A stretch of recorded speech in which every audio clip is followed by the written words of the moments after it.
Aí estamos. Bueno, vades a fartarvos este mes de verme por aquí, que este é o segundo día da semana, a segunda vez que estamos aquí en directo e ainda quedan moitísimas conversas máis, así que, bueno, espero que se vos faga moi ameno. Nada, moi boas a todas e a todos, benvidos a outro directo máis do Orgullo Galego. Este é a segunda charla deste primeiro bloque das segundas xornadas online do Orgullo Galego sobre Entroido de Galiza. Onte tivemos connosco a Martín do Entroido de Cobres, que nos falou deste entroido da provincia de Pontevedra, de todos os ritos que hai asociados a él. Mañá teremos connosco a Mónica para falar sobre o entroido de Sande, no concello de Cartelle. Vai ser moi interesante, porque aparte un entroido que está collendo cada ano máis folgos, vai ser a mesma hora que hoxe. E hoxe temos connosco unha vez máis o antropólogo Rafa Quintía, con quen vamos a falar sobre os ritos e os oficiantes do entroido. Vamos a falar, pois, sobre semellanzas entre distintas máscaras galegas e europeas, incluso sobre as diferencias que hai entre máscaras que son iguais no que na vestimenta, pero distintas nos ritos que realizan, non? Creo que vai ser moi interesante. Tamén para a xente que nos está a ver, que sabes o que é bastante, temos outras conversas con Rafa sobre os ritos e tradicións do tempo de defuntos, de San Xoán tamén, do Nadal, están todas subidas na nosa canle de YouTube. Penso que están todas tamén en ebooks, en formato podcast. E nada, animarvos, pois, que a xente que nos estades a seguir, nos vedes por primeira vez a seguirnos aquí en Twitch, para seguir medrando, animarvos tamén, pois, a suscribirvos, se vos gustan estas jornadas e o traballo que facemos, pois a suscribirvos na nosa página web orgullogalego.gal, apoiarnos aí para poder seguir facendo este contido e nada máis. Estou vendo por aquí a ver se lle dou paso a Rafa. Bueno, eu recomendo a conversa de onte. Eu creo que foron 40 minutos, máis ou menos, pero que serviu moito para poder coñecer un entroido que é dos máis importantes e dos que conservan, dos que mellor se conservan de todo o entroido galego, incluso dos entroidos europeos, como o entroido de Cobres, que ademais está fora dese circuito de entroidos que hai na provincia de Ourense, pero que, bueno, eu creo que merece moitísimo a pena. Logo, tamén, bueno, comentar que este é o primeiro bloque, sabedes que, bueno, se viste xa o cartaz, está estruturado en distintos bloques, o bloque 2 vai ser a semana que ven, vamos a ter connosco a Lidia Mariño, vai estar tamén o entroido de Maceda, vamos a ter, aquí máis temos, porque temos tantos que xa non me lembro. Bueno, van a estar tamén da Mascarada Ibérica e moitísimo máis. Pero, bueno, eso podemos falalo logo. Voulle dar paso a Rafa xa que está aquí. Aí estamos. Moi boas. Hola, que tal? Estaba vendo aquí, vamos a ver se coloco, que estou con dos ordenadores cústame un pouco, ainda non estou acostumado a isto de multipantalla e todo iso. Bueno, nada, eso, benvido unha vez máis, eu creo que xa é a cuarta despois de falar de defuntos do Nadal e tamén de San Xoán, entón hoxe vamos a debullar un pouquiño pois o que hai aí detrás do entroido. O primeiro que te quería preguntar é por se houbera alguén que non coñecera, bueno, que non coñeza moi a fondo todo o que xa gocha detrás do entroido e, sobre todo, para explicar un pouco máis o título de hoxe, que é Ritos e oficiantes do entroido, preguntarche quen son os oficiantes. Vale, bueno, antes de nada, moitas grazas por convidarme outra vez máis aquí a este foro, o noso foro, non? De todos estes temas de interés para o noso pobo, sois un referente e nada, bueno, agradecido e boas noites a todo o mundo que nos este escoitando. Utilizamos o termo oficiantes, a min gusta utilizar o termo oficiantes, non por casualidade, senón para marcar e recalcar que o entroido é un rito, e os ritos son executados por persoas especializadas na execución do rito, que coñecen a execución do rito, e son os oficiantes, son aquelas persoas encargadas de oficiar o rito, igual que un sacerdote encargado de oficiar unha misa, non? Que é un ritual, neste caso cristiano, pois determinadas personaxes que participan no entroido son os responsables de oficiar, non? E, por lo tanto, cada un ten o seu rol e todos os que participamos, ou todas as que participamos no entroido, pois cumplimos o noso cometido, o noso rol, pero hai uns seres, chamámoslle seres, porque non son persoas, son no senso literal, senón que son seres, porque a través da máscara e do traxe transfórmanse, pois eses seres son os responsables de oficiar o gran rito do entroido. Por eso, a mí me gusta utilizar, en vez de, non sei, disfrazados, que non máis disfrazados, máscaras, este tipo de cuestións así máis xenéricas, oficiantes. E, bueno, aí respondes a un pouquiño a pregunta que te tiña para despois, que cal é o papel xeral dos oficiantes. Digamos que, claro, digamos que son a figura principal, non? É a figura principal, non? A min gustame moitas veces poñer símiles que se podan entender, pois, por exemplo, un símil sacado dos ritos ou da religión católica, porque é algo que todo o mundo entende, que todo o mundo viviu, obviamente pola componente que existe na cultura, non? A componente do cristianismo, e porque é algo que se considera, digamos, ritual, sagrado, e leva implícito certo respeto, non? Entón, a mí me gusta equiparalo a esas cosas para que se vexa tamén a importancia, non? E do que estamos a falar. Pois, se nunha misa hai un sacerdote encargado, ¿no?, de oficiar o rito. Hai un sacristán, forma parte do rito, ten outro papel, está o campaneiro, ten outro papel, o que toca o órgano, o que pasa o cepillo, os devotos que acuden, cada un de todas esas persoas que participan do rito ten o seu papel, o seu rol e sabe o que ten que facer. Pois o Entroido funciona un pouco igual. Hai moitos personaxes, non é mesmo a xente que vai ver, a xente que participa disfrazada, que a xente que participa vestida, non é o mesmo comportamento de determinada máscara que o comportamento pois dun cabalo, bueno, unha mascarada de cabalo, ou dunha mula, ou dun touro, dunha vaca, é dicir, estes seres máis teriantrópicos ou zoomorfos. Entón, cada un ten o seu papel na execución do rito e está perfectamente establecido o que pode facer cada un e o que ten que facer cada un. Ti tes falado sobre as semellanzas que hai entre distintas mascaradas que hai ao longo do continente europeo, non? Eu quería preguntarche cal é o contexto no que se enmarcan e que puntos en común hai no conxunto das distintas mascaradas do continente europeo. Pois o primeiro é enmarcalo nese contexto europeo, non? O Entroido, poderíamos despois, me imagino, se queres, falamos de enmarcalo no contexto cronolóxico do tempo, non? Pero hai que entender que o Entroido e todo este mundo das mascaradas de invernía é un fenómeno cultural común a gran parte de Europa, non? Non digo a toda Europa, porque hoxe en día en determinados lugares pois foronse perdendo certas tradicións, nós temos a sorte de conservar viva moito deste legado cultural, non?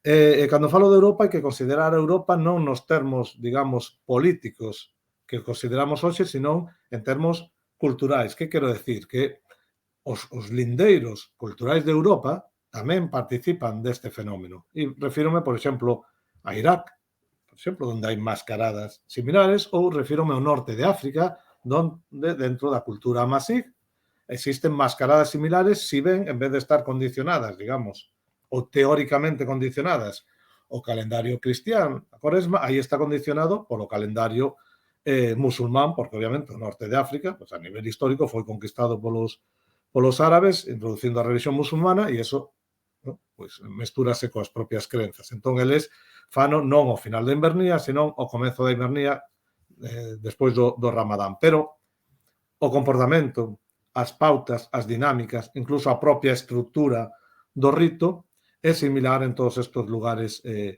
Europa, ata tal punto que incluso coinciden os nomes dos oficiantes, que eso é algo que normalmente non reparamos, pero algo moi significativo, porque se o que se fai é o mesmo, se os significados que se lle dan son similares, aínda que logo en cada lugar, pois sabemos que temos interpretacións locais porque forma parte da propia construción da identidade de cada grupo, non, social, non? Porque é importante, o Entroido é importante para a identidade local, entón cada un intenta darlle a súa propia explicación. Pero se coinciden, como digo, coinciden no tempo, coinciden nos significados, coinciden nos personaxes, coinciden incluso nos nomes, porque estamos falando dun mesmo contexto cultural, e un contexto cultural tan extendido por Europa, con similitudes tan extremas, nos retrotrae a un período histórico moi primitivo, onde, digamos, que a diversidade cultural que se produce hoxe en día, pois non era tal, non? E xa digo, é curioso, porque o Joaldún, por exemplo, de Navarra, significa chocalleiro, pero os zarramancos de Cantabria significa o que leva as campaíñas, non? Cando falamos, non sei, do zamarrón, ou cando falamos os de branco, por exemplo, na nosa tradición hai unhas personaxes que son os de branco ou as de branco, non? Que teñen que ver con estos de bonito. Pois na zona de Austria chamanlle Die Weiße, que significa os de branco, en alemán, non? E se falas do vello do Entroido, a vella do Entroido, pero o vello do Entroido é de Alte, por exemplo, en Austria, ou o Fleckli. O Fleckli significa o farrapeiro, que o farrampón, o que vai vestido con farrapos, non? Entón, os termos son comuns.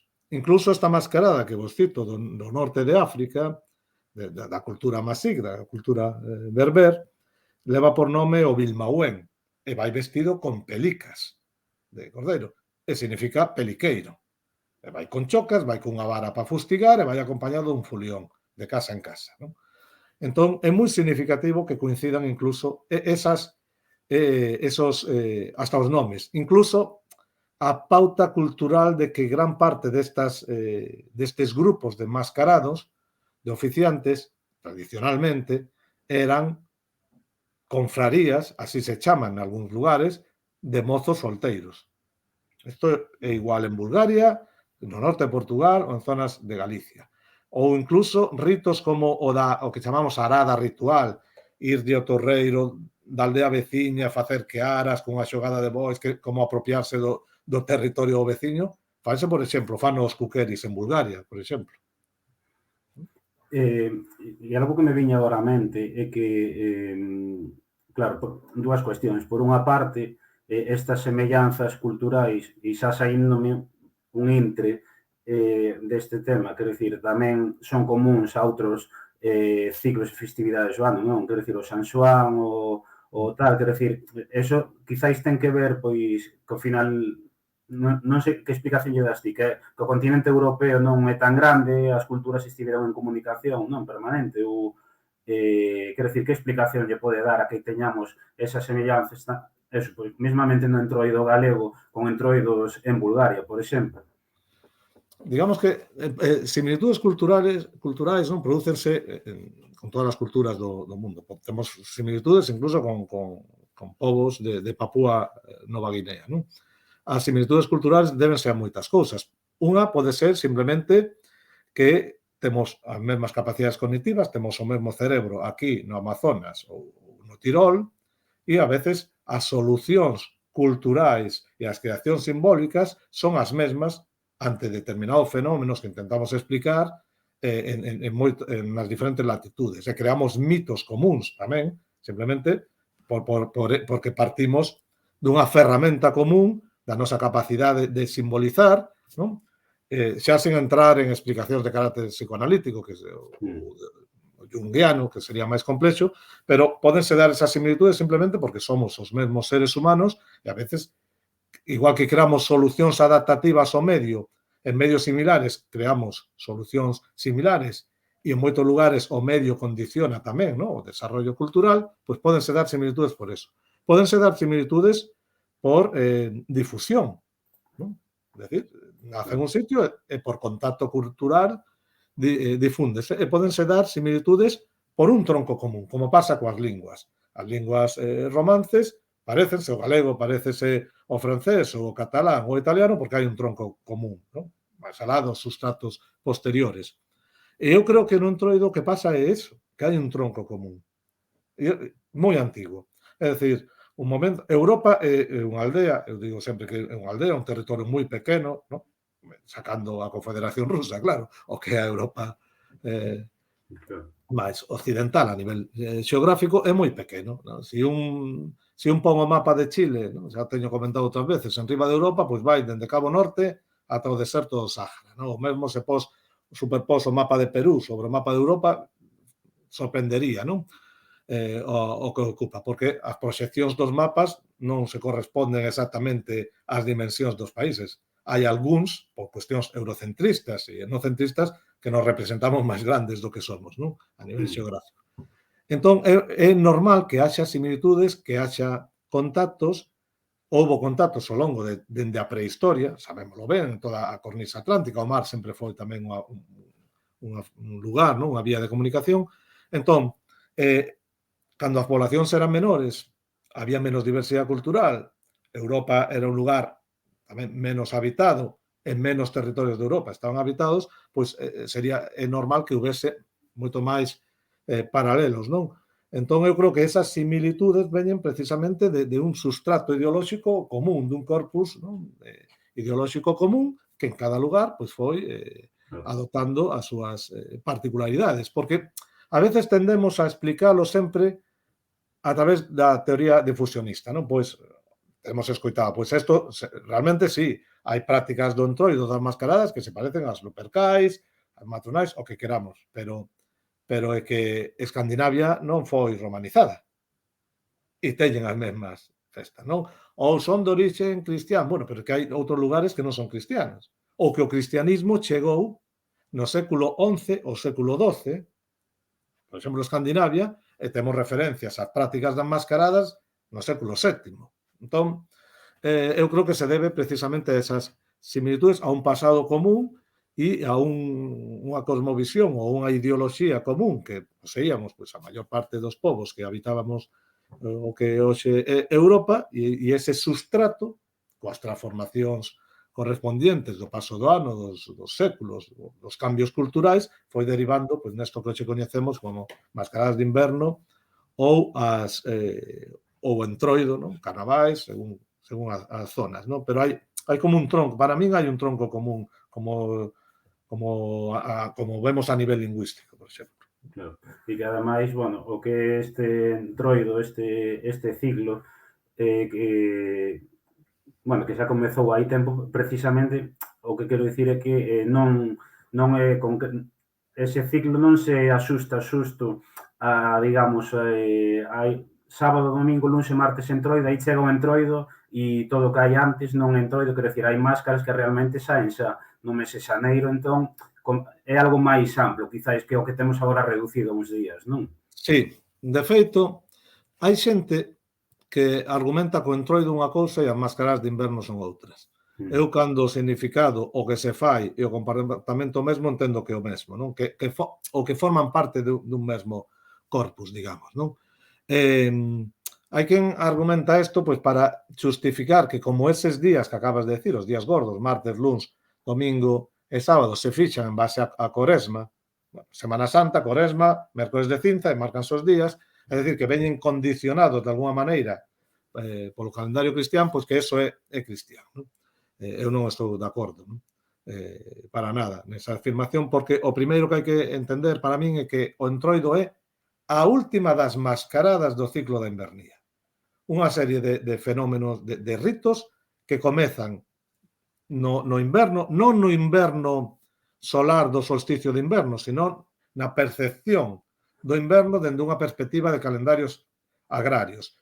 As últimas colleitas do ano, na nosa latitude, é a castaña e o viño novo. Castaña, cando se fan os magostos? San Martiño, defuntos. Ciclo de defuntos, o viño novo tamén. Entón, as mascaradas realmente empezan no momento de defuntos, na festa de defuntos, no ciclo de defuntos. Eso en moitos lugares de Europa está claro. Está claro porque aínda se conservaban mascaradas en defuntos. Pero incluso na nosa tradición hai reminiscencias desas mascaradas, porque todos sabemos que no magosto, unha vez que acaba o magosto, as castañas, o que faz é emborrallar a cara, pintarte, transformarte para volver á aldea e crear en algún sitio, bueno, así, un pouco de caos, non? Esa é unha forma de enmascararse, unha forma de transformarse. No noso país fase moito máis latente a partir do Nadal, do ciclo de Nadal. Hai lugares onde xa empezan, incluso co solsticio, noutros en Noiteboa, pero sobre todo a partir do día 1 na noso país é máis explícito. Gran parte destas mascaradas europeas cíñense a eses primeiros días de xaneiro e algúns, dende o 24, non? Entón, aí xa están saindo os bandos de enmascarados, as mesmas máscaras, cos mesmos nomes, cos mesmos comportamentos, sobre todo os ritos de cuestación, que é a clave. Nalgúns lugares europeos esas mascaradas aparecen hibridadas con aditivos, con componentes de carácter cristiano, e acompañando os santos aparecen máscaras convertidas en demos. Eso é unha cristianización, eso é unha adaptación do rito, non? Igual que no corpus vamos a ver máscaras que son típicas do entroido comportándose como no entroido. Máscaras punitivas, máscaras que abren o paso da procesión en vez do folión, con comportamentos similares e asociadas ou reinterpretadas, reescritas como formas do demo. Entón, todo nese ciclo de inverno aparecen estas mascaradas. En Galicia non se reduce a eses 4 días, non é certo.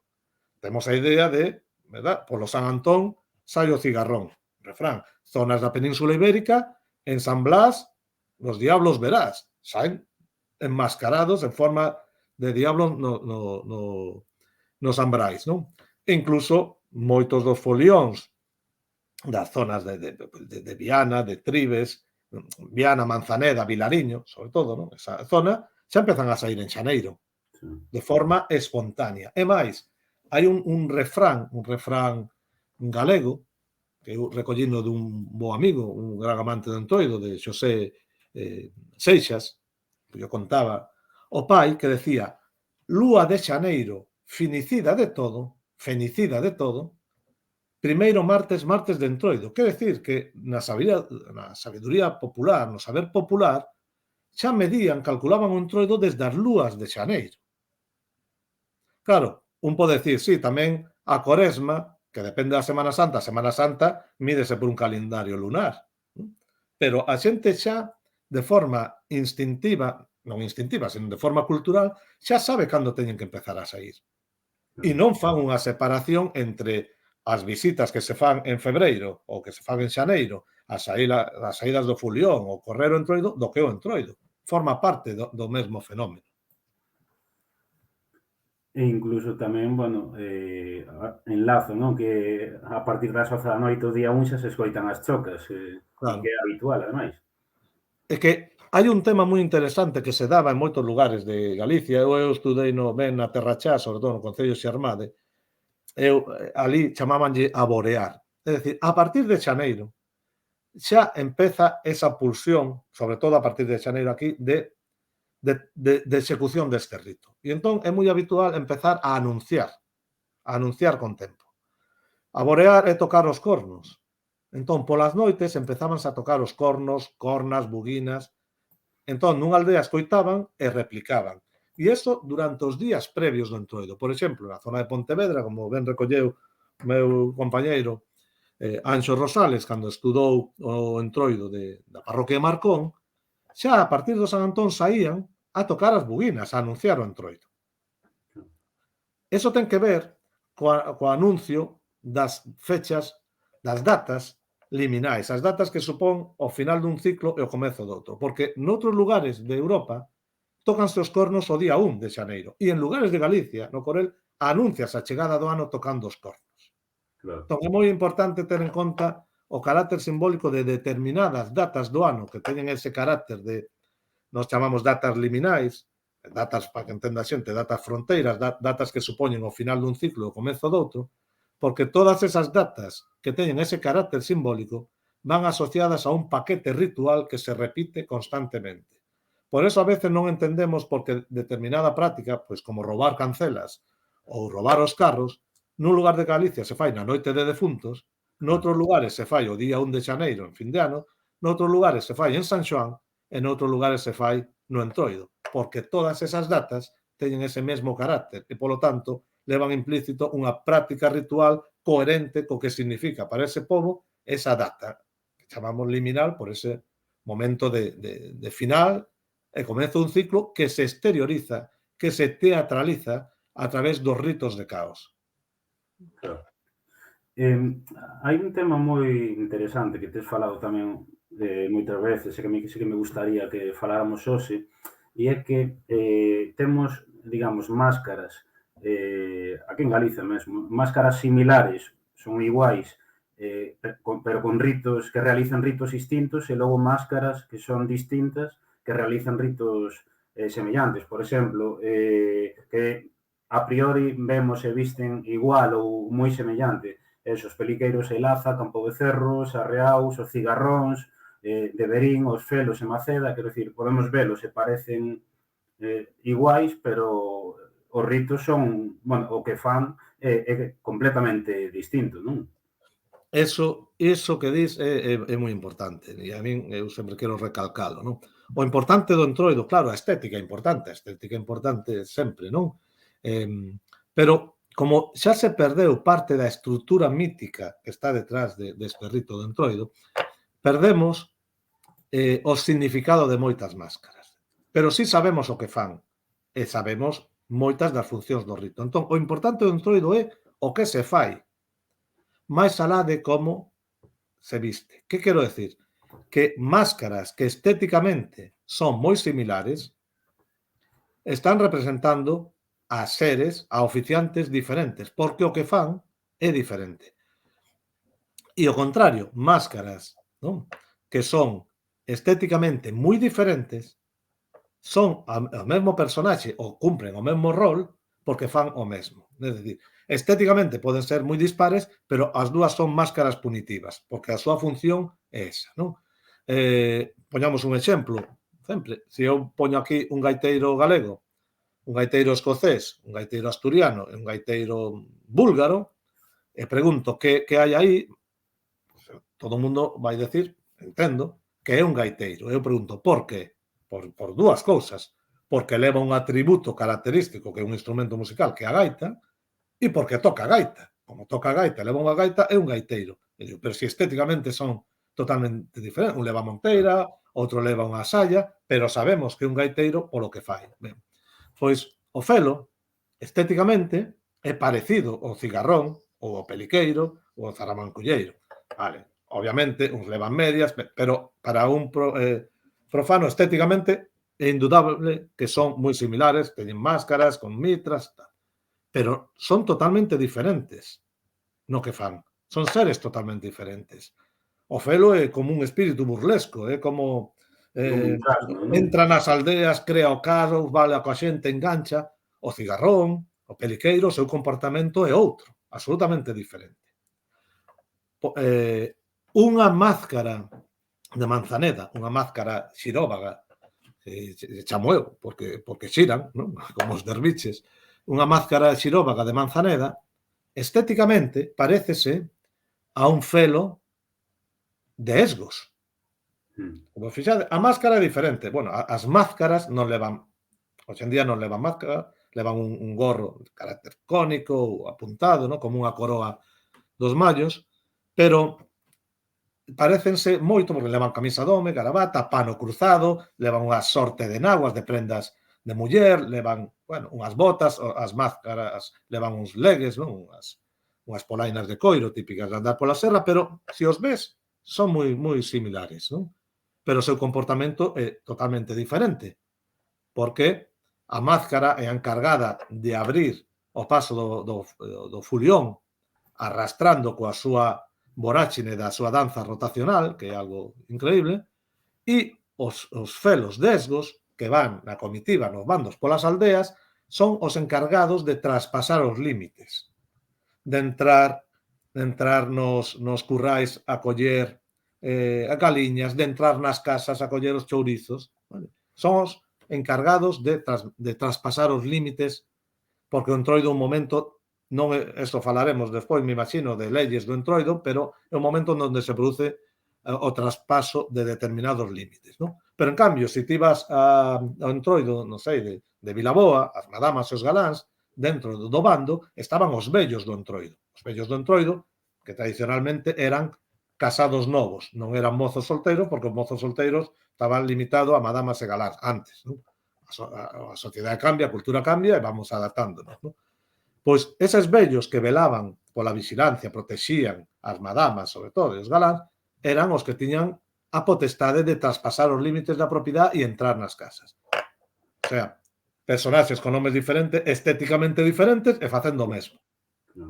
Entón, o importante, e isto é algo que hai que ter moi en conta cando se fan procesos de recuperación, é non quedarse fascinado pola estética, a obsesión de ter unha máscara diferente e saber que é o que fan, porque recuperar a estética dunha máscara sin saber o que fai non sirve para nada, non ser que a quera recuperar para clonala e pola desfilar nun desfile.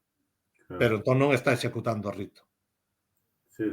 No, aparte, hai un tema que, claro, ti ves un felo ou ves un peliqueiro de laza, é certo que, bueno, no calzado pode variar algunha cousa e tal, pero, claro, o que representa o felo Maceda e o que representa o peliqueiro en laza, o papel que teñen incluso é radicalmente distinto. Incluso Vale. O peliqueiro en laza é unha... Bueno, os outros tamén, non? Pero parecía algo moi intocable, moi serio, que impón moitísimo, non? Sin embargo, outro é como moi fai trasnadas é como un trasno, non? Eu lembro que hai uns anos ali en Maceda, a xente maior dicía son como uns trasnos, son os trasnos que veñen no entroido. Claro, e abrazan a xente, bailan, se agarran, pódelos tocar. Sí. Producen sonidos, cousa que non fai o peliqueiro, por exemplo. Sí, É dicir, pero dase conta que teñen un comportamento totalmente reglado. claro. É dicir, esta idea que hai de que o entroido é o mundo ao revés, donde vale todo, non ten ningún sentido. A pouco que estudes en profundidade o entroido, daste conta que é, bueno, xa falaremos logo deso, se queres, pero que é unha festa ritual con moitas normas, do que se pode e o que non se pode facer. Sí, eu por eso quería preguntarche sobre iso, podemos metelo agora xa, eso que ti sempre falas eso, e así, non, de que os entroidos están estruturados, hai uns ritos moi concretos, digamos que está completamente reglado, non? Outra cousa é xa, pois, digamos, pois, certa picaresca, certas cuestións que hai en entroidos moi concretos, pero digamos que os ritos que hai en cada entroido, eso todo está moi estructurado, e hai unha Claro, comunidade que o realiza. hasta a sátira está estruturada. Cando, como e en que forma. Hasta os ritos de caos están estructurados. É dicir, eu non podo collerche o coche e roubarcho, pero podo quitarche unha cancela de sitio, atrancarche un camiño, botarche taparche a chaminea para que te sae o fumo e veña. É dicir, non é o momento en que vale todo e o mundo ao revés. É o momento no que impera ou que se impón unha nova normatividade diferente á que impera no resto do tempo. Claro. Ese é o matiz. Ti non podes coller e meterte diante dun boteiro e abrazalo e tal, non. Non Claro. podes facer eso. É E o como, boteiro é como toques un non pode peliqueiro. ir cantando. Non vai cantando. Saben perfectamente o que teñen que facer e ti sabes o que podes ou non. Claro, Podes traspasar límites. Perfecto. Mira, podemos traspasar os límites da propiedade. Entrar nas casas, a xente mexábanlle no caldo, quitabanlle o lacón do cocido e metían unha zoca, pero non lle roubaban os cartos. claro, Entendes? Podemos traspasar os límites da nosa comunidade e entrar na aldea veciña e deixarlle un moneco, un entrudio cheo de versos satíricos. Pero non llevamos queimar o pueblo. O sea, hasta os enfrontamentos están ritualizados, o que se pode. Podemos traspasar os límites do xénero. claro, Tradicionalmente binario. E os homes vestirse de mulleres, travestirse. Hai un travestismo sagrado tamén, importante, nas tradicións xa antiguas, non? Ou as mulleres de homes. Podemos traspasar os límites da humanidade e convertirnos en animais. Estética en certos comportamentos, da moral. Podemos ser obscenos, podemos decir barbaridades, incluso en determinados momentos, seguro que a libertinaxe, digamos, sexual, o sea, as constricións sociais sobre a sexualidade, como hoxe en día sigue pasando tamén, en determinados aspectos, abríanse. Pero non pode facer todo o que che dá gana, obviamente. claro, Pode facer cousas que non pode facer noutro tempo. Isto ten que ver coa función tamén do entroido como válvula de liberación social, como mecanismo de catarse colectiva, e iso entronca co sentido de rexeneración tamén, non? E claro, con ese sentido de escenificar o caos previo á nova orden que marca pois, ese final do ciclo. Neste caso, a expulsión do inverno e a chegada da primavera, a chegada do tempo donde a terra empeza a producir, o tempo donde o tecido social se reactiva, porque xa empezas a traballar fora, xa deixas de estar metido na casa, empezan as festas, é dicir, hai unha renovación non só da natureza, senón do tecido social. Por eso no inverno era o tempo tradicional de facer serán, ruada, fiadeiros, porque era un momento moi limitado para a socialización, porque non había traballo comunal, non había traballo fora da casa, os días eran curtos, facía frío, non había labores máis saladas domésticas, non había festas do verán, non. Entón, facía falta tamén crear eses espazos, non, de encontro. Entón, o Entroido marca ese final dese ciclo e a rexeneración en todos os sentidos, non? claro. No, e aparte sobre o que comentas as normas e todo, incluso eso, claro, coas propias máscaras, non? Eu que insisto moito cos peliqueiros, claro, ti se vas a Laza, tes que saber que como te metas no medio dun grupo de peliqueiros ou toques a un, vaiche caer unha boa, incluso, bueno, en Vigo, co propio Merdeiro. O Merdeiro tamén é moi trasno, pero como ti vayas e lle fagas algo, inda que sexa de coña, vas a telos en riba todo o día, non? Quero dicir, está nese sentido reglado e que, bueno, é certo que a día de hoxe nestes entroidos que se masifican máis hai en ocasións que se asisten a eles sin saber cales son as normas que rixen ali, non? Claro, hai unhas normas e un ten que coñecer as normas sempre que acude a calquer evento e sobre todo cando é un rito, porque o rito supón unha serie de comportamentos pautados, non? Socialmente aceptados e repetidos no tempo. Poñamos outra vez o exemplo da misa. Sí. A ninguén se lle ocurre cando, non sei, o sacerdote está facendo a consagración, non? Co cáliz alzado e a hostia de subir ali e decir, dame un trago e collerlle a copa. Claro. Non, porque eso non se pode facer. Todo o mundo entende que hai unhas normas e se estás aí non estás cantando, tocando a guitarra, estás o que estás. Pois o entroido ten unha serie de normas tamén que son necesarias para que o rito se leve a cabo. Entón, ti non podes agarrar a un periqueiro. Claro. Ti non podes... O que pasa é que a xente confunde. Por eso que se transmite constantemente, incluso en folletos turísticos, eso, el momento donde vale todo. E eso a xente confunde, pensa que isto é un cachondeo. E eu sempre digo que o entroido é algo moi serio. Hai momentos lúdicos, hai espacio para sátira, para diversión, por suposto, porque ten un carácter tamén festivo. Pero hai momentos solemnes. Te imagínate que estás na pedida de permiso dun fulión para entrar na aldea veciña e empezas a cantar la Macarena. É que para correr tapaos. É un momento sagrado, donde a xente chora de emoción. Non é unha broma. Entón, tens que coñecer as normas. E depois, eso, por non coñecer e por pensar que ti tes as mesmas capacidades e as mesmas licencias que ten o oficiante. E non é así. El pode facer, ou ela, ese rito, porque está imbuído dese poder social que lle dá a comunidade e o traxe que leva, os atributos que leva e o seu comportamento pautado que executa. Pero ti non. Ti non podes subir ao escenario, collerlle o micro a un cantante. Podes facer e veñen os seguratas e te sacan, obviamente. Pois isto é o mesmo. Ti non podes facer eso. Non lle podes coller a zamarra ou a tralla a un cigarrón ou tal, ahora vou eu, ou a monca a un boteiro e porte ti, ou non sei, ou decirlle ao toteiro, dame pa aquí o pau que vou eu a faldrear. Que é isto? Entón, a xente, se vai, ten que entender que hai uns comportamentos que hai que respetar.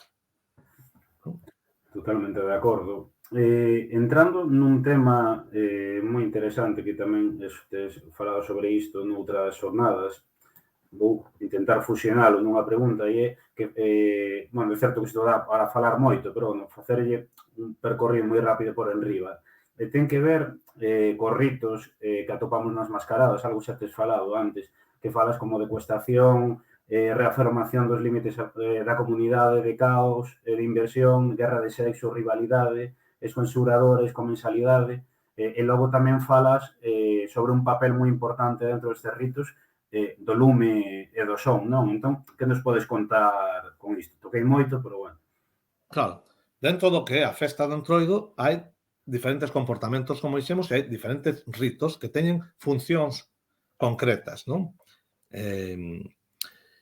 As cousas non se fan por casualidade, teñen un significado cultural. Outra cousa que hoxe en día, por cambio social, por paso dos anos, non saibamos por que facemos as cousas e facémolas por tradición.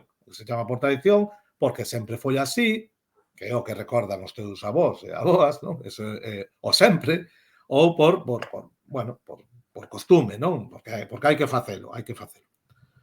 Pero claro, o noso papel neste caso, antropólogos e as antropólogas, é interpretar, non? A cultura. Entón, hai unha serie de prácticas rituais e cada unha ten unha función. As reafirmacións do límite, maioritariamente os entroidos, saen na súa aldea ou na súa parroquia. Lugares onde funciona máis a ordenación territorial identitaria de parroquia é a parroquia. e non entras normalmente na parroquia veciña no ser igual un día concreto ou dunha forma pautada. Non? E moitas veces, pois, sitios que funcionan máis por aldea, o pueblo, é os lindes. Por qué? Eso non é casual.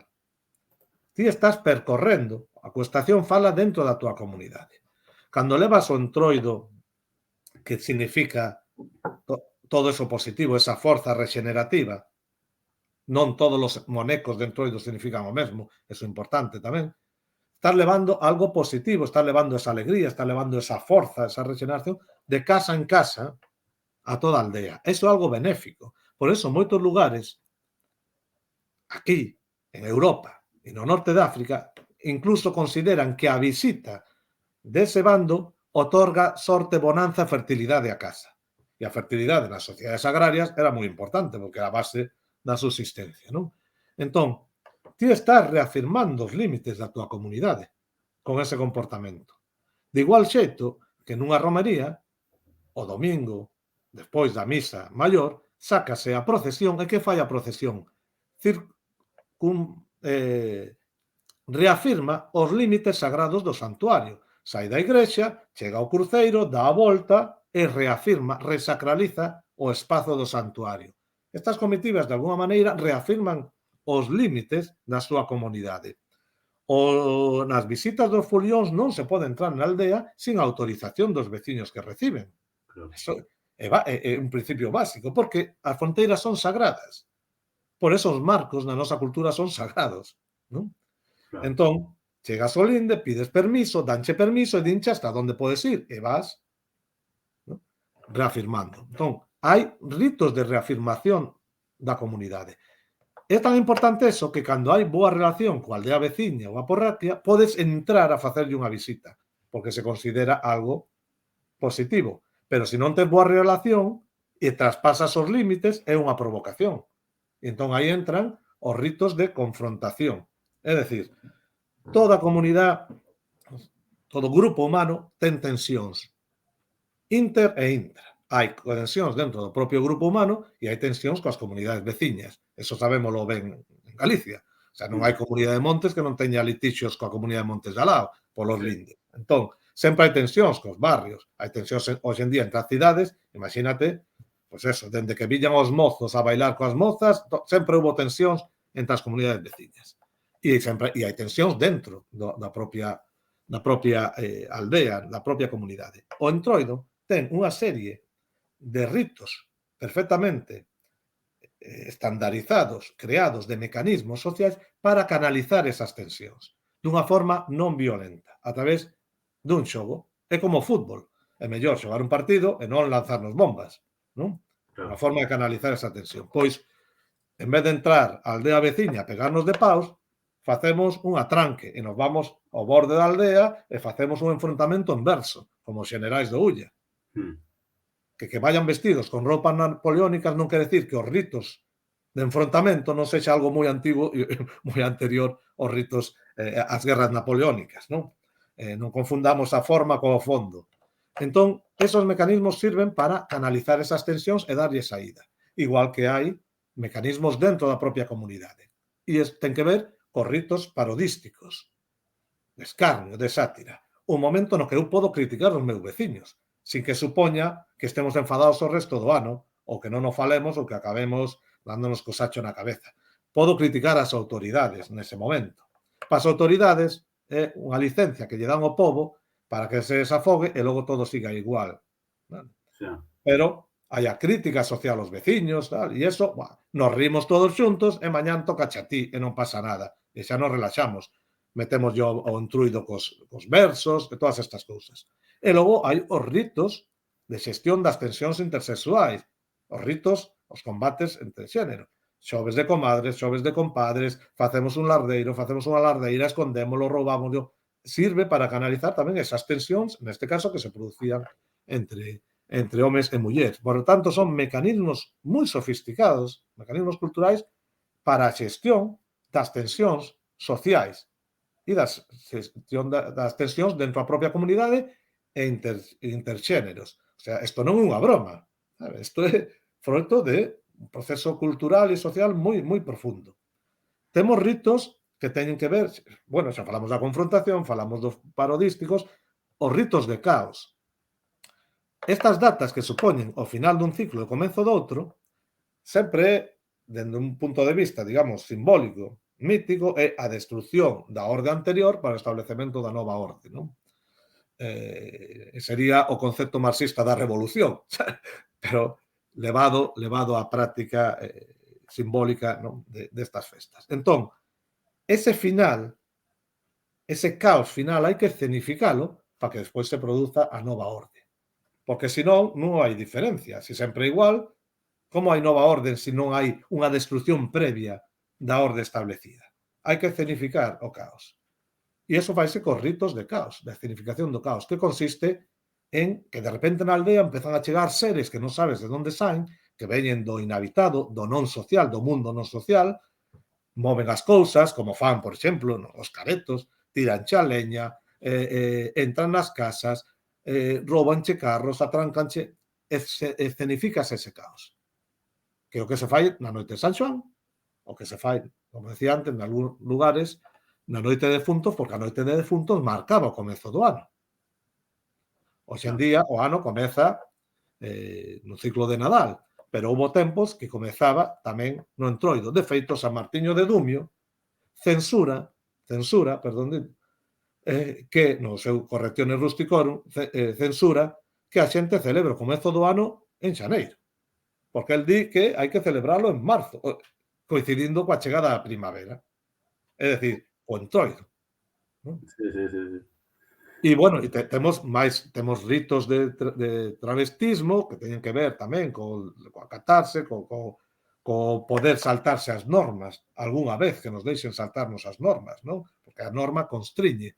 Isto, o sea, sempre hai esa loita, non? Entre a propia natureza humana máis visceral, máis impulsiva, e a cultura que te limita, a sociedade que limita, obviamente, o teu comportamento en aras da vida en sociedade, non? Isto estudou Freud no seu día, o Eros e Tánatos, a loita sempre, non? Entre unha cousa e outra. Pero temos que ter espitas, temos que ter válvulas de escape, temos que ter a posibilidade, nalgún momento, se non podemos cambiar a nosa vida, polo menos cambiarnos nós nalgún momento concreto para liberarse e ser outra cousa, non? E dar saída a todo eso. E logo, por suposto, como celebración que é a festa, a diversión, claro, e os momentos para a socialización, e os ritos de comensalidade, que son moi importantes. Comer é algo máis que nutrirse. É un acto cultural. A gastronomía é un dos elementos identitarios máis significativos dun pobo e do seu patrimonio inmaterial. Non todos comemos o mesmo en todos os sitios do mundo. De feito, comemos moi poucas cousas das que poderíamos comer. E iso que eleximos para comer, como comemos, como cociñamos, en que momento facemos, ten que ver coa nosa identidade. Entón, comer, compartir comida, crea comunidade. Que fai no Entroido? As familias convidan os seus familiares. O sábado vas comer a unha casa, o domingo vas comer a outra, o luns a outra, o domingo a outra, como se echa unha familia extendida, tens que empezar as paparotas, pois, semanas antes, non? Creas vínculos, socializas, te relacionaste, compartes, redistribuyes. A cuestación, os banquetes comunais, sirven para a redistribución tamén de alimentos. Cando os veciños dunha aldea, cando unha ronda acaban comendo todos xuntos, ese banquete comunal sirve para tecer lazos. Aparte de ser un momento de celebración. Todo importante a nosa vida celebrámoslo con un banquete. Sempre. Claro. Sempre. E cando queremos levar a cabo un negocio, a cousa é difícil, vamos a comer ou vamos a cear, porque eso facilita a negociación. Entón, os ritos de comensalidade dentro da familia, entre as comunidades e dentro da propia comunidade, os banquetes, son un dos elementos máis importantes tamén do Entroido. Din por aquí que, bueno, di miña nai que de pequena saían a facer trasnadas ás parroquias lindantes coa intención de que o Entroido non quedara na súa aldea, como se fose algo malo. Sí, porque Isto ten que ver cos monecos. Isto síguese facendo en moitos lugares, non? O martes pola noite, fano, por exemplo, en Manzaneda, nas aldeas de Manzaneda, por citar un dos moitos lugares, non? Fanse eses monecos que se chaman entrudio e hai que deixarlos na parroquia, na aldea de al lado. A veces acompañados de versos, outras non. Pero ti tes que intentar que non cho deixen. Tes que collelo e devolverlo. Porque se amanece, non? O mércores de cinza con moneco na tua aldea, atópalo pola mañá, tes que quedar con el todo o ano. E iso é un insulto, é unha ofensa. Despois vanche estar todo o ano, quedache descontruido, porque ese entruido, ese moneco, representa todo o malo que botamos fora, que esconxuramos. Entón está cargado de negatividade e unha ofensa. Ao final, metiches meu moneco e conseguiches facerme isto. Pero outro moneco, para chamarlle, non? Entruidos, lardeiros, lardeiras, mecos, como lle queramos chamar. Outros, en cambio, representan o positivo que chega. Porque, bueno, somos galegos, non? E galegas, todo é relativo. Pode ser o malo que expulsas, por eso se queima, por eso se enterra. É o final do ciclo, hai que queimalo, hai que enterralo. En na miña zona, por exemplo, no San Xoán sempre facíamos un moneco se queimaba na fogueira. Representaba o malo do final dese ciclo. Pero outros monecos representan o bo e se levan en procesión. Obviamente, o Santo Entroido e a Santa Entroida dos Reis de Covelo non é algo negativo. Levas en procesión. Ofrécenselle lacóns, ofrécenselle viandas que logo son subastadas, non? Hai as puxas ali na porta da igrexa como se foran un santo. Representan algo positivo. Cando en determinadas zonas de Galicia, pues, en Ribadavia, pois unha parella recén casada levaba un ano e non tiña fillos, deixábanlle un moneco de entroido destos que chamo itifálicos, porque, falando claro, levan, digamos, un carallo feito pues, con unha espiga. Sempre os monecos son satíricos. Cando se representa o home, faise forma exagerada, cos xenitais caricaturizados, e cando as mulleres igual. Pois ese entroido se consideraba algo positivo, xenerador da fertilidade, se lle deixaba, non? Ou cando ves toda unha comunidade paseando hasta os límites da súa aldea un carro con un ídolo itifálico, como é, por exemplo, o Meco das Teixugueiras. Non, chegan ao alto do monte, onde está a fronteira, e non pasan. Volven. Recorren toda a aldea, resacralizan, levan en procesión un moneco que se entende que, por eso leva esa representación fálica, que é algo regenerativo, non? Entón, non todos significan o mesmo. E iso que conta pues, a compañeira que preguntaba ten que ver con eses entroidos que forman parte dos ritos de confrontación entre as comunidades e que representan o negativo que se abandona unha vez que acaba o ciclo e o proceso regenerativo. Temos outros que son os lardeiros e as lardeiras que forman parte dos xogos das loitas entre sexos, non? Tamén, por exemplo. Sí, sí, sí. Entrando así no último bloque, a mí gustaríame, vamos a tocar aquí dous exemplos entroidos. O primeiro é que xa falabas antes, non? Das máscaras e Manzaneda, un entroido que eu recomendo moito, xa coñecín hai uns anos e este sábado seguramente estemos por ali, pero ti sempre falas que é o que fan que é posiblemente único en Europa, non? Entón, para que non o coñeza, pois, debullalo un pouquiño máis. Vale. É importante, eu quero destacar dúas cousas. Unha, primeiro, a importancia dun entroido non se debe a que sexa algo único, senón a que o rito permanezca, este vivo, sexa participativo, porque se non é participativo, se non ten todas estas funcións que acabamos de falar, se non é un feito social total que abrangue aspectos xurídicos, económicos, de normatividade, religiosos, non católicos para min, pero si religiosos, espirituais, senón é un rito vivo, é unha performance, é unha posta en escena no sentido de que é unha recreación, é un espectáculo. Entón xa non é un rito vivo. Entón, o importante non é que sexa totalmente diferente e único, que é algo tamén comprensible en que toda a xente quere que o seu sexa único porque pensa que eso lle dá máis valor.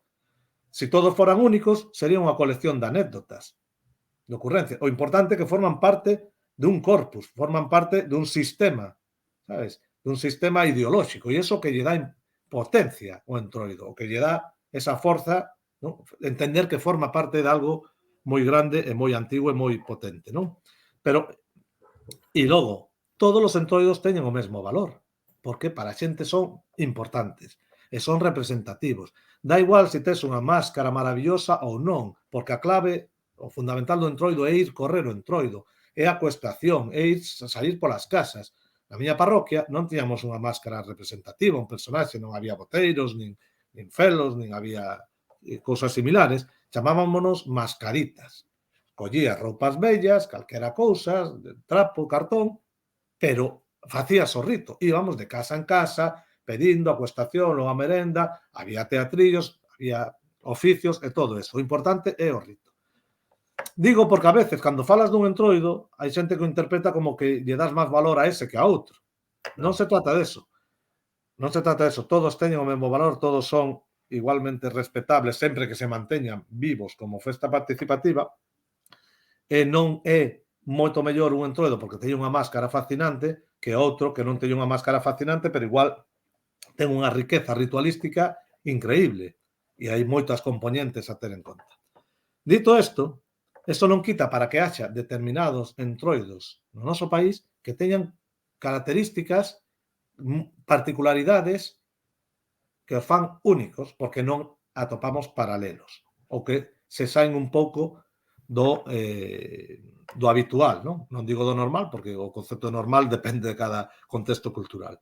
E un deles é este de Manzaneda, que comparte rito con Mormentelos, con aldea de Vilariño de Conso e con outra de Viana do Bolo, porque eso é algo que hai que entender. Os concellos é unha realidade reciente, non ten que ver cos... A cultura, estes ritos existían antes dos concellos e antes das provincias. Entón, que si os de Ourense, que si os de Lugo, que si os de tal concello. Entendamos isto como vivía a xente, que podía ter máis relación con unha parroquia que hoxe en día é de outro concello que co propio concello, con parroquias do seu propio concello hoxe en día. Non? Entón, existen danzas no entroido. Isto é importante. Non están apenas estudadas. Digo danzas porque cando se baila de forma ritualizada, pautada e reglada é unha danza. Máis alá de que estés facendo unha muñeira ou unha jota. Non é o que bailas, senón como se baila e o contexto.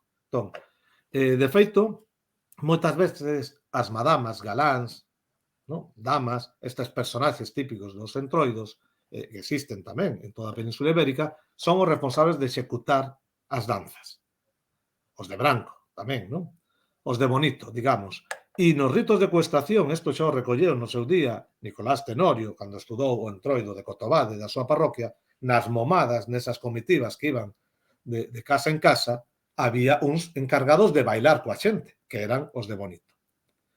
Bueno, pois máis alá das danzas, temos en Manzaneda e estas dúas aldeas limítrofes un fenómeno único que é unha danza rotacional.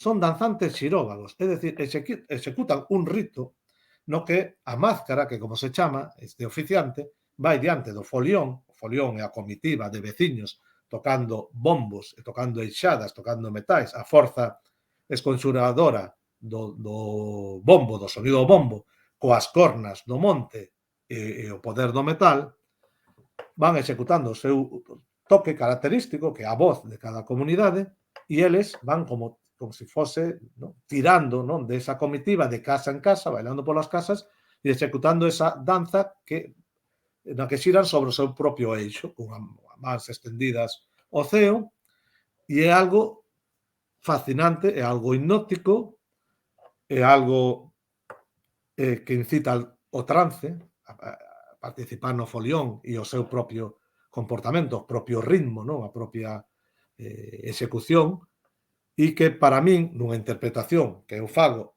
a través, non, da comparación con outras danzas de carácter rotacional e circulares que existen noutros contextos culturais, ten que ver precisamente co significado do entroido. Se non se entende o significado do entroido, non pode entender o significado da danza. É unha danza rotacional que ten como fin a rexeneración. Por eso eu digo que son as máscaras que fan xirar o mundo, que reactivan o mundo.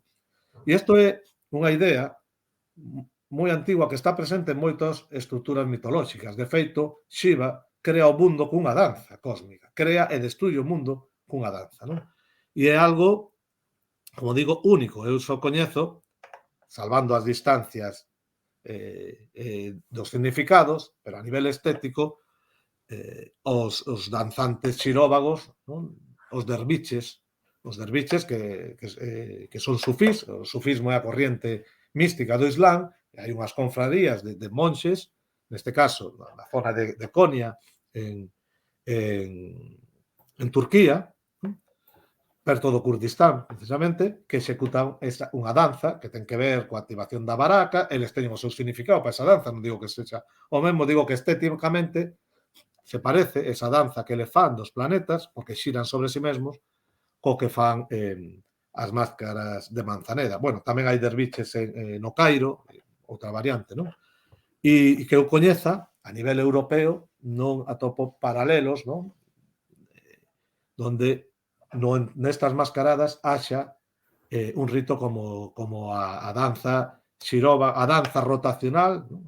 Chamolle así, a danza rotacional das máscaras xiróvagas de Manzaneda. Din por aquí, os derviches buscan un éxtase e comunión divina. Sí. A man canaliza a baraca do cosmos, bueno, non vamos falar ahora de sufismo, non? Pero estéticamente é moi interesante, non? E logo outra figura E tamén. non bailan, danzan. Claro. As máscaras danzan, non están bailando como que danzan, están executando unha danza. Sí, aí na linguaxe tamén importante o matiz, claro. E logo tamén hai unha figura tamén moi importante, bueno, no entroido galego, pero que tamén é común con outras figuras na Península Ibérica e tamén noutros lugares do continente europeo, que é a figura do oso, non? Temos aquí o oso de Xande, o oso da Pobra do Brollón, de Salcedo, hai oso tamén, se non me equivoco, en Samede, bueno, xa quero dicir, e tamén noutros lugares de Europa, un pouco que representaría esta figura do oso. Sí, o oso era algo moi habitual nas mascaradas e no entroido, non? Ti citaches algúns, había oso en Manzaneda tamén, ten saído algunha vez, recuperaron, non? Hoxe en día, digamos que o máis coñecido é o de Salcedo, na Pobra de Brollón, tamén, hoxe en día, moi coñecido tamén o de Sande, non? Pero, como digo, existe nestas mascaradas. Hai que entender o significado destes animais, non? E entender o significado da estrutura. Porque cando ti entendes o significado da estrutura, podes cambiar pezas sin que perda o significado do relato. Hai sitios donde non sai un oso e sai outro animal, pero cando analizas o carácter simbólico do oso e dese animal, daste conta que son o mesmo e son intercambiables. Por exemplo, hai zonas de Europa que aparece unha cigoña. Aquí, fundamentalmente, oso. O oso está moi estudado en todas as mascaradas europeas, non? O oso ten que ver a presenza do oso no entroido é o anuncio do fin do inverno. Está claro, porque é o animal que sai según a fase da lúa pola que se rixe o entroido, según a fase da lúa como el sai da cova e acaba a súa hibernación e anuncia o fin do inverno, a chegada á primavera. Por eso está presente aí, está anunciando, é o símbolo do fin do inverno, da regeneración. Mais alén deso, o oso é un animal que ten unha connotación psicopompa, psicopompo quere decir que guía as almas o máis alá. E isto é algo moi antigo e tamén está estudado a nivel antropolóxico, pues, de folcloristas franceses, etnógrafos como Gallenet, a moitos outros traballos. Hai que entender que o ciclo da invernía, onde se producen estas mascaradas, é o momento da presenza dos mortos. En moitas culturas da Terra, non vamos decir en todas, porque os universais culturais son moi poucos, pero en moitas culturas da Terra hai un momento do ano en que os mortos están con nós, están presentes. Os mortos, os defuntos, forman parte dos sistemas relixiosos de gran parte das culturas humanas. De feito, hai religións que non creen en Deus, senón que se basan na crenza nos devanceiros, nos ancestros, nos espíritus, non? Entón, hai un momento en que están con nós e logo hai un momento a partir do cal son expulsados e volven ao seu mundo para o próximo ano volver a estar. Normalmente, esa expulsión coincide con unha festa.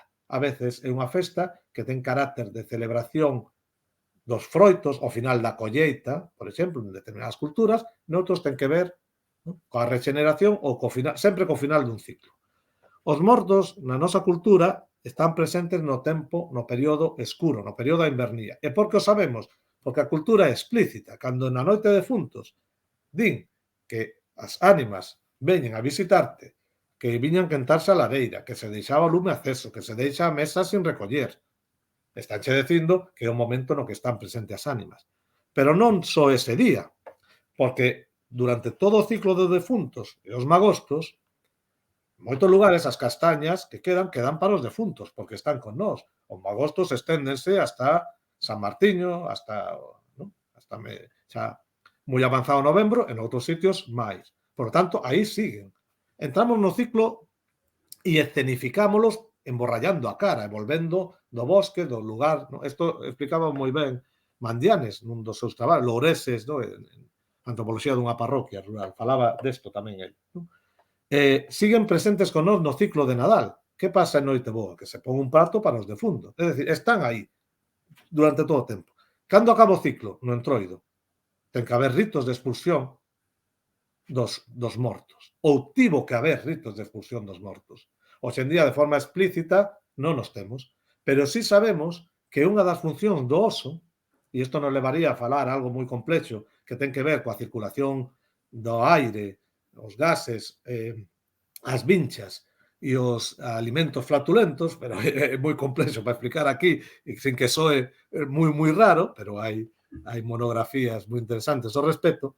En todo caso, ten que ver co carácter do oso, a súa vinculación coa lúa, a lúa como lugar de destino das almas, e o oso, en definitiva, por resumilo, é o encargado de facilitar a expulsión das almas. En moitos contextos culturales, entre eles é o noso. Noutros lugares, pois ese oso é sustituído por que? Por unha cigoña que anuncia a chegada do tempo, a ave migratoria, e incluso en algúns lugares que aparece no entroido? A serpe, que é a que saí da hibernación. Entón, son pezas intercambiables porque teñen o mesmo significado e en cada cultura adáptanse. Ou o cervo, que é o animal que muda a ornamenta, animal asociado coa regeneración, coa morte e resurrección propia do propio ciclo natural e solar, non? Que acontece pois cos cambios das estacións, cos solsticios e os equinoccios. Importante no caso de Galicia, pois, por exemplo, que o oso de Salcedo ten un especial protagonismo. O oso normalmente é un ser que aparece por aí no entroido, de forma moitas veces nin anunciado, chegaba, saía, non? Que forma parte da mascarada, como aparecen touros, vacas, équidos, bóvidos e équidos, fundamental en Galicia. Hai algún na cabra, noutros lugares dase máis as cabras, non? E entón formaba parte de todo as mascaradas. A veces iba acompañado isto que chaman domador, non? Sí. Pero no caso de Salcedo o oso cobra o protagonismo total, non? E non é que vaya domado ou agarrado, senón que leva servidores. E o abrazo do oso, tocar o oso, emborrallarte de alguna maneira, pode significar, por unha parte, esa bendición, ¿no? do oso que representa ao fin do inverno e a regeneración, e por outra parte poder representar precisamente esa transformación, esa canalización das almas escura cara ao máis alá, como unha forma de escenificar como oso esas propias almas e as reconduce cara ao alén, ¿no? Isto é unha interpretación, digamos, hermenéutica, ¿no? Xa. Bueno, xa entrando xa nas últimas dúas preguntas, e comentar que se alguén quere deixar algunha pregunta, pois podemos meter un par delas. Eu quería preguntarche, eu sei que isto é unha pregunta moi complexa, a ver se a podemos resumir o máximo posible, e se podemos intuir, saber ou ter unha idea de cal sería a orixe destas máscaras, non? Claro, moitas veces, cando se falan de entroides concretos, hai sentencias moi categóricas, non, estes son os recaudadores impostos, estes serán non sei que, pero claro, creo que vai moito máis alá deso, entón, podemos ter unha idea de onde poderían vir? Mira, isto ten que ver co que comentamos antes, primeiro, a necesidade da creación da identidade propia. Moitas veces a creación de identidade faise a través dun proceso que chamamos de alteridade, por oposición. Nós o noso non ten nada que ver porque é diferente. Entón, frente ao mesmo fenómeno, todo o mundo dá explicacións locais e diferentes, porque consideran que eso é importante para sentirse único, cando eu creo que o importante é precisamente formar parte desa colectividade, non? Desa cosmovisión que nos transmite esa antigüidade do rito. Isto é como se, volvemos ao exemplo do cristianismo, eu digo que o San Martiño da miña parroquia non ten nada que ver co San Martiño de outra parroquia, e que o meu San Martiño era un home que vivía no bosque e baixaba a vender carbón, e no outro lado din que era un paragüeiro, e no outro sitio din que era un tío que expulsou os moros ou que expulsou os franceses, non? Eso é o que pasa no Entroido. Por exemplo, en Bulgaria, zonas de centro de Europa, bueno, máis da zona cara oriente, moitos destes personaxes que fan o mesmo que nós, que son confradías de mozos solteiros en orixe, que, bueno, que teñen os mesmos comportamentos, dice que era xente que se disfrazou para expulsar os otomanos. Aquí é un cobrador de impostos. Por exemplo, unha da teoría. Vamos a ver, un cobrador de imposto que fai o mesmo que outro en Escandinavia. Iban a cobrar impostos hasta Escandinavia. Tes que ir así disfrazado. Noutros que é o que espantaba a caza os señores feudales. E vas con unha máscara de 20 kilos saltando polo monte. Bueno, cada lugar ten a súa explicación única a un fenómeno que é similar e ten unha orixe e un significado similar. Eso, como hai que interpretalo? Porque entra dentro dos procesos de creación de identidade e eu non teño nada, e para eles son as súas interpretacións, outras son ocurrencias de algún investigador, non? E non teño nada en contra disso. Pero o importante é entender que isto é algo moi antigo. Podemos poñer data? Non podemos poñer data porque é un fenómeno que se foi transmitindo de xeración en xeración, que sufriu, como todo feito cultural, 20.000 transformacións. A cultura nosa non é a mesma hoxe que hai 200 anos, nin que hai 100 anos, nin será a mesma que dentro de 100 anos. Hai capas e capas e influencias e iso vai transformando a festa. Hai aportes medievais, por suposto. Hai ritos que teñen que ver coa teatralidade que sabemos que se incorporan na Idade Media. Hai influencia ao cristianismo? Claro, hai influencia ao cristianismo porque limitaron e te condicionan que tes que acabar o martes gordo. Bueno, ainda que algún siguen hasta o domingo de piñata. Isto ven polas normas que impón o cristianismo, non? Fai que eso quere decir que o rito sexa cristiano? Non, para mí non. A orixe, o importante é a cerna. Que hai detrás destas mascaradas? Hai un intento ritualizado que ten que ver cunha cosmovisión e, polo tanto, ten que ver con un esquema mítico. Rito e mito é importante explicar man da man. Os ritos sirven para anovar, traer o presente, recordar os mitos. Poñamos outra vez un exemplo que entenda a xente. A Eucaristía é un rito que conmemora o mito da última cea. O bautismo é un rito que conmemora o mito do bautismo por inmersión de Jesús e a través da auga purificadora o renacemento e borrar o renacemento a fe e borrar os pecados. Rito e mito van da man. Temos o rito, perdimos o mito. Podemos interpretar estruturas do mito. Quedan cousas aí que poden comentar. Pero o importante é entender iso, non? E, por suposto, vai habendo transformacións. Cando digo que isto é importante, que isto ten que ver con un rito de expulsión do inverno, de regeneración do tecido social e natural, que estas mascaradas, como así son interpretadas en gran parte de Europa por os antropólogos, teñen que ver precisamente con ritos de expulsión do inverno, non só do inverno, do frío, das tebras, de todo aquilo que mantén a terra e a comunidade como ente social morto. Para min está claro, e iso, o último, é a mascarada. E non poden ser cristianos porque o cristianismo sistemáticamente intentou prohibilos, polo tanto, non se había identificado. Isto como se decimos, o caldo é americano. Por que? Home, porque ten pataca. Pero que a pataca igual ya puxeron despois, sabes? É que o caldo, sabes? Igual xa se facían nos caldeiros de bronce na idade do ferro. A empanada é americana. Por que? Home, porque se a faz de millo, no, pero que a empanada xa está representada no románico galego. Pois isto é o mesmo. Eu leoche un texto para que vexa a xente de que estamos falando. Século VII. San Isidoro de Sevilla. E di, falando da xente das celebracións que se facían en febreiro. E di que aparecen polas rúas xente, obviamente censurando este comportamento, que vai disfrazada polas rúas en bandos de entroido e travestidos e vestidos de animais. E di literalmente, adquiriendo monstruosas, e vou non ler porque o teño aquí, porque obviamente memoria non sei, adquiriendo monstruosas apariencias, se disfrazan a modo de fieras, otros toman aspecto mujeril, afeminando el suyo masculino, hacen griterío y danzan, y con torpe iniquidad se unen los de uno y otro sexo formando cuadrilla, y la turba de depauperados espíritus se excita con el vino. Século VII.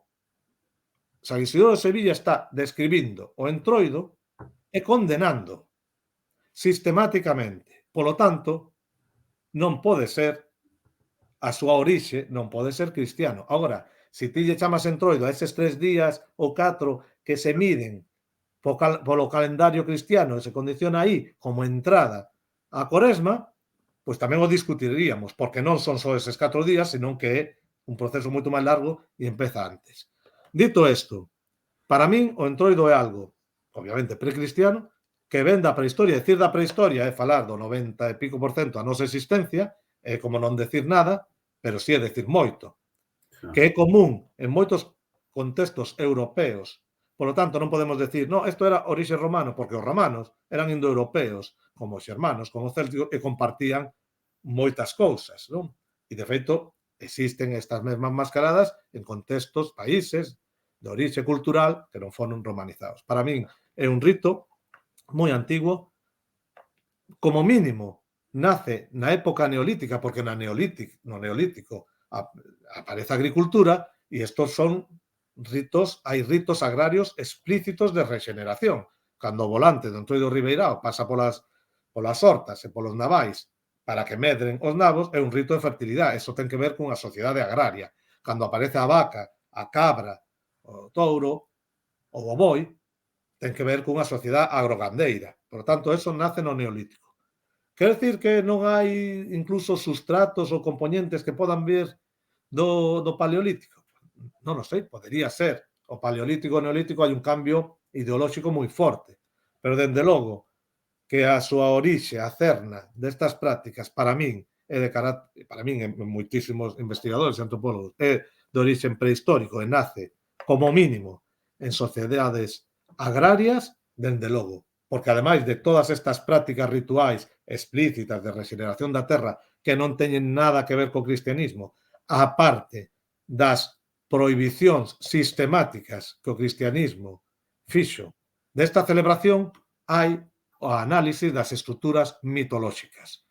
E cando nos entroidos de toda Europa aparecen algúns oficiantes que son máscaras que fan referencia a antigas deidades e seres míticos, máis claro non pode ser. O sea, cando nas mascaradas de Eslovenia aparece o Curen, que é como se dixéramos nós, pois non sei, o Caliqueiro ou o Boteiro, o Curen é unha deidade eslovena.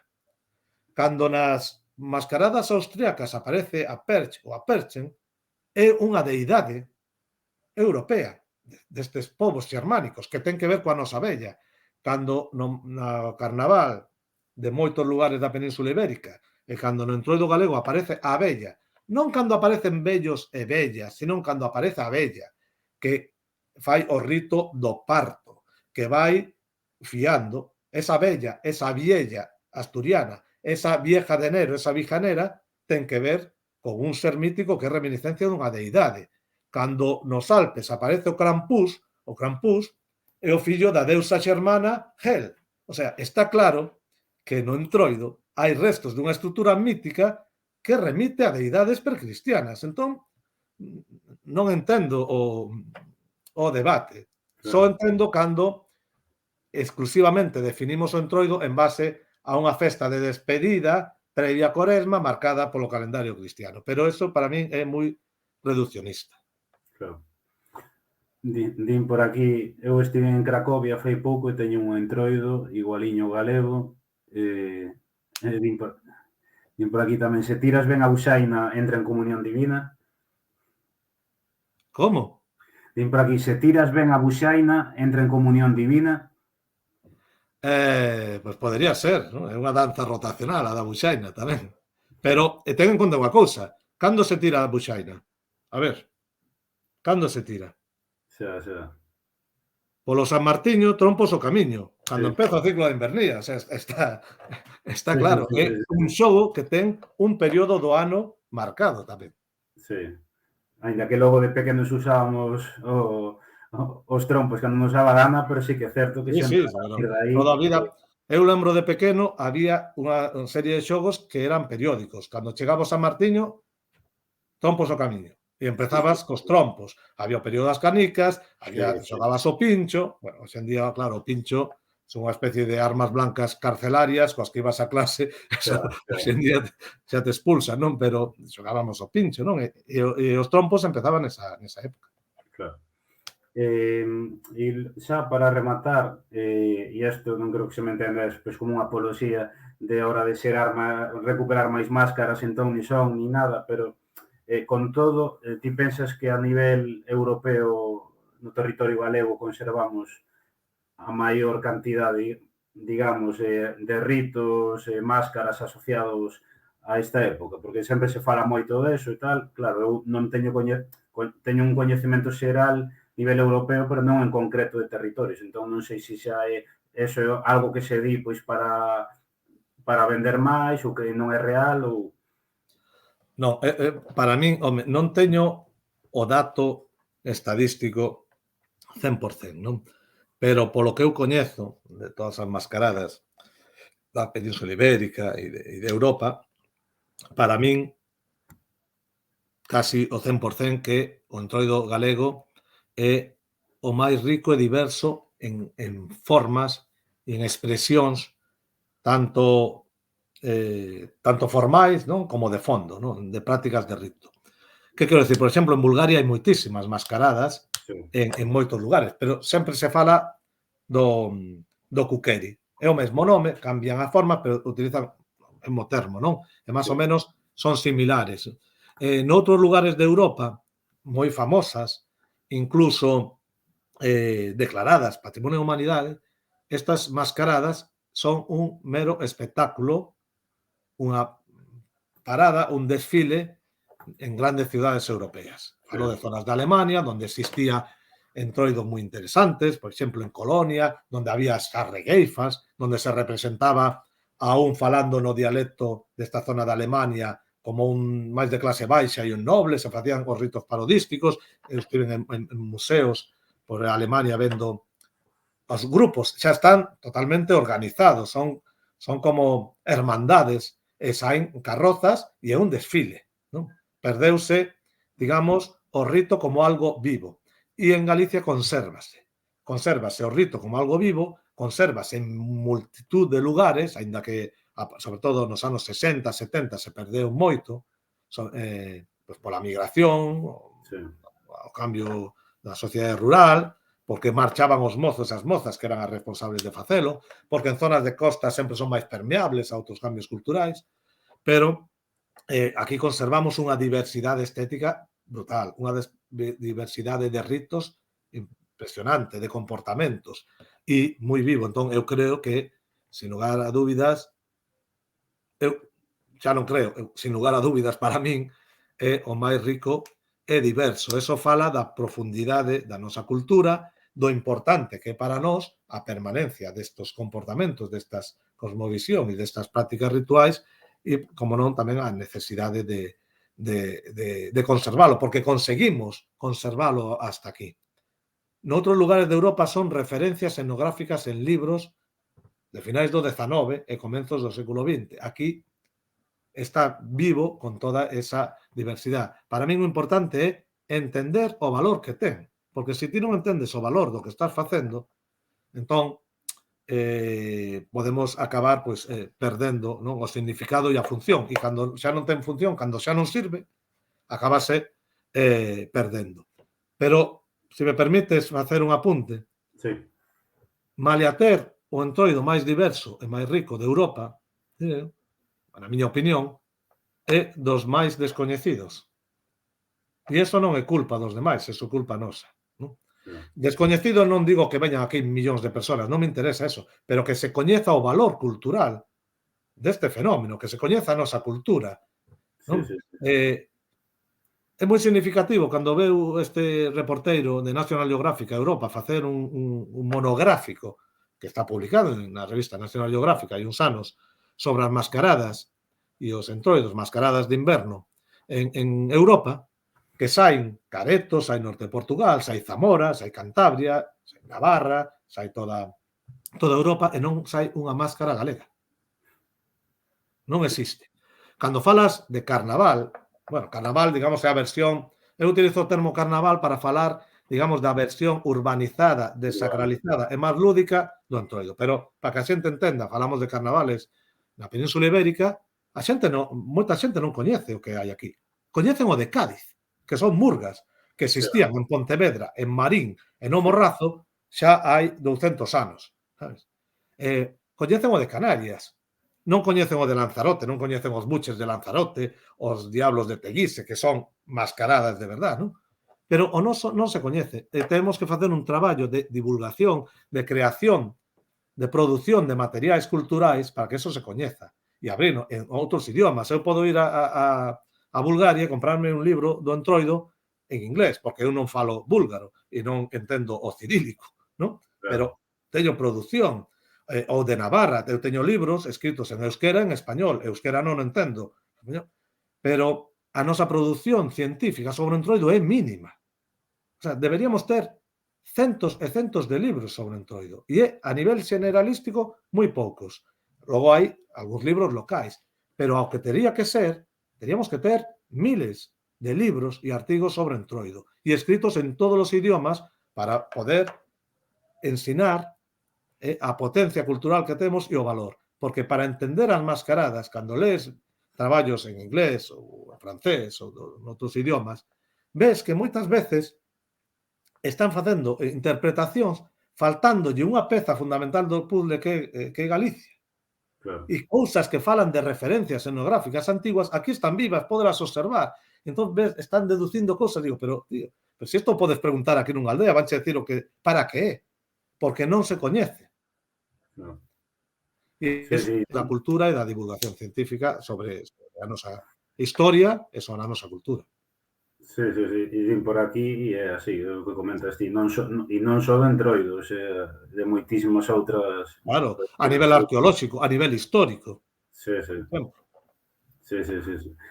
Pois, con esta reflexión tan interesante, eu creo que podemos poñer fin aquí, porque levamos pouco máis unha hora e 20. Antes de que marchedes, comentar que Rafa vai volver a estar en 2 semanas para presentarnos as xornadas entroido que organizan dende a Sociedade Antropolóxica Galega, que son unhas xornadas que organizan presencialmente en Pontevedra, que vamos a coñecer tamén aquí, nun pequeno directiño. E con isto, nada, eso, agradecerche novamente a túa presenza, tamén todo, sigue ainda moitísima xente conectada, pero eu creo que para facelo sobre todo dinámico e ameno, podemos poñerlle fin aquí, porque se fose por min, continuaríamos ata as 12 da noite e nada, eso, agradecerche que estiveras unha vez máis aquí. Nada, a vos por este traballo de divulgación, non só do entroido, senón da nosa cultura, e espero que, bueno, que poda, non, achegar un graniño, un gran de area ou de trigo, de millo miúdo, ao coñecemento e a valoración do noso entroido. Bueno, anuncio que se hai xente que da zona, pois eu o sábado que ven á noite estarei en Quiroga tamén falando nunha conferencia sobre o entroido, pois se hai xente por ali, polo Courel ou a zona, pois se se achegan, será un placer seguir falando desto tan serio e importante con todos os que queran. Dito queda, e tamén recomendar nas redes sociais todas estas pílulas que estades publicando para entender un poquinho máis o Sí, entroido. sí, estamos publicando nas redes de Aborígine e Antropoloxía, que é a empresa na que eu traballo, de Antropoloxía, pequenas píldoras, tanto en Instagram como en Facebook, bueno, lanzando así unhas mensaxes de significados, non, destes ritos do entroido, bueno, un pequeno manual así breve dos seus significados ou posibles significados. Pois nada máis, deixámoste marchar, vou continuar 2 minutiños máis para falar da conversa de mañá e nada, seguimos en contacto e eso, novamente, graciñas. Nada, boa noite, grazas a vos e viva o entroido. Chao. Veña, viva, chao. Bueno, vamos a continuar só un par de minutos nada máis. Eu non sei que vos pareceu, pero bueno, eu creo que non houve sorpresa no seu nivel, como a sempre, a verdade é que moi interesante. E dicir tamén que, como hai xente que ainda estivo entrando ao final, esta conversa vai a quedar subida mañá xa na nosa canle de YouTube e tamén vai a quedar subida en formato podcast no iVoox. Así que nada, suscribidevos ali porque así xa vos lo notifica directamente, podedes ver pois o tramo do comezo ou que non puderades ver, non? Antes de rematar, mañá volvemos a estar cal é a conta de Instagram da que falou Rafa, Aborígine, escríbese así todo xunto. Nas nosas historias en Instagram temos algunha historia deles compartida. Teñen conta en Instagram e teñen conta en Facebook. Se non a encontrades, aí está escrito por Lucetea. Se non encontrades, faládenos por privado e xa vola pasamos, pero é moi interesante, eu recomendo seguir a conta porque suben coincido moi interesante e están subindo agora pois, de publicacións concretas sobre o entroido, non? E ademais teñen libros a venda sobre mitoloxía, antropoloxía, etc. moi guai. E nada, para rematar, mañá ás 8:30 volveremos a estar aquí, vai estar Mónica do Entroido de Sande, de Cartelle, para falarnos sobre as súas máscaras, sobre as bonitas, sobre o oso de Sande. Vamos a coñecer, pois eso, como o proceso de recuperación deste entroido rural, que eu recomendo moitísimo. De feito, este ano vamos a estar ali. Teñen un sábado no que sae o oso, fan unha comida popular nunha especie de covas, e logo xa saen as bonitas, e eu recomendo seguir mañá esta conversa porque vai a ser moi interesante e tamén pois para darlle unha oportunidade a entroidos que se coñecen menos, non?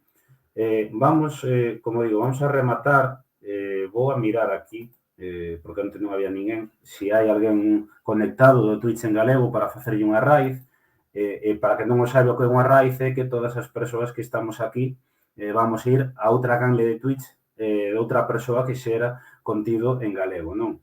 Vexo que está Recuncho Gamer, así que lle vamos facer unha raíz. Nada, novamente graciñas, se vos gustou este contido, pois animarvos a suscribirse tamén en orgullogalego.gal para apoiar todo este tipo de contido. Mañá quedará subido nas nosas redes de YouTube e iVoox, e ás 8:30 volveremos a estar co entroido de Sande. Vamos a facer a raíz, sumádevos aí, e nada, vamos a ver, aí está cargando, e nada, para a semana que ven continuaremos, xa tedes o cartel nas nosas redes coa programación, e nada, vamos para a canle Recuncho Gamer, vale? Veña, chao.